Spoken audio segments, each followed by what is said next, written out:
After the massive success of the Yeezy 350 V2, Kanye West and Adidas are finally ready to drop a brand new sneaker.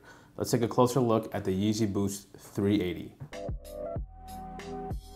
What's going on, guys? You're watching Sneaker News on YouTube, and today we're taking a closer look at one of the most anticipated sneakers of 2019, the Yeezy Boost 380.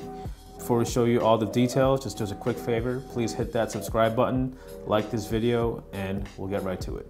So as we mentioned before, the 350 V2 is without question the most successful Yeezy sneaker of all time, or even a Kanye sneaker. Since its debut in September 2016 in the Beluga colorway, there's just been so many different colorways that just dropped and sold out nearly immediately, if not eventually. Millions of pairs have been sold. This is the quote-unquote next chapter of the Yeezy 350 line, and the reason why we call it the next chapter is because there's some pretty confusing things regarding the naming of this particular shoe. But before we touch on those points, we just want to go over the quick basics. The official release date of the Yeezy Boost 380 in this alien colorway is indeed November 16th, 2019, with a retail price of $230. So the shoe was originally named the Yeezy Boost 350 V3, but as you guys know, it is now renamed the Yeezy Boost 380. But we can understand why Adidas chose to change that name. It's not that similar to the V2, although it kind of has similar design principles. Let's start with the upper. As you can tell, it has that same prime knit, elastic knit upper that Yeezy fans all have come to love, but it's specifically engineered to kind of create this pattern.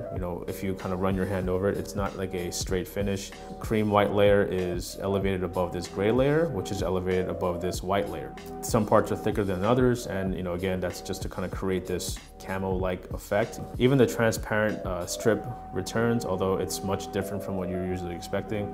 It doesn't have that smooth, curvy line. It has like all these jagged ridges.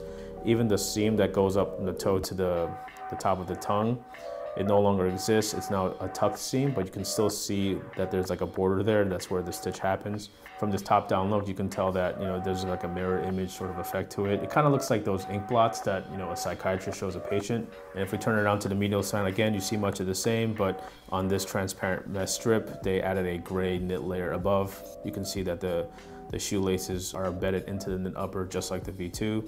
If you look at the heel again, you can see the sort of that mirror image sort of effect going on. Now, the second obvious difference from the 380 from the 350 V2 is that it no longer has those exterior ridges on the midsole, and now it has this smooth finish.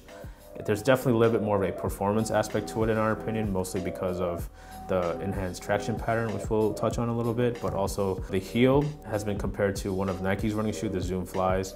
The heel sort of scoops upwards, and that's more of a performance aspect. When you walk or run, it's for heel striking, but it also has a aesthetic sort of purpose as well. And as we mentioned, the outsole is completely redesigned. There's an actual traction pattern. If you wear V2s, you know that there really is no traction. It's just those ridges that sort of are just straight. But this is a true rubber outsole. So we presume that these will just perform better as a running shoe, although we probably don't expect people to be running in these. The boost cushioning is also far more exposed. In the V2s, it just had that small little triangular window, but now it's has this unique sort of design to it that stretches all the way to the forefoot, all these little bits and pieces that you see. In terms of branding, all you see is the Boost logo carved into the foam, and you see the Adidas Performance logo here at the heel.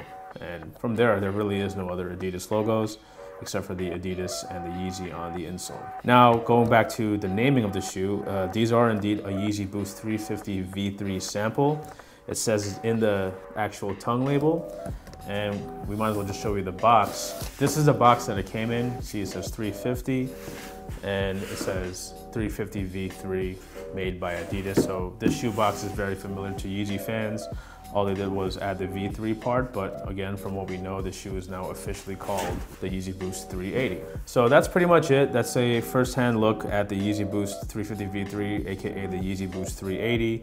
The official release date is November the 16th, 2019, with a retail price of $230. This is indeed the alien colorway.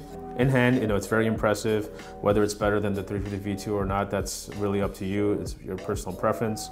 In our opinion, it kind of loses some of that Yeezy sort of identity without those ridges. That's kind of what made the shoe such a standout, but the shoe is a great design. We can't wait to, give these a shot. We did try these on. It's very, very comfortable. Like we said, the reshaped outsole definitely helps with comfort. Again, it's kind of built like a running shoe. So yep, here it is. This is a 350 V3, aka the 380. Let us know in the comments if you think these are better than 350 V2. Please hit the subscribe button and like the video, and we'll catch you in the next one.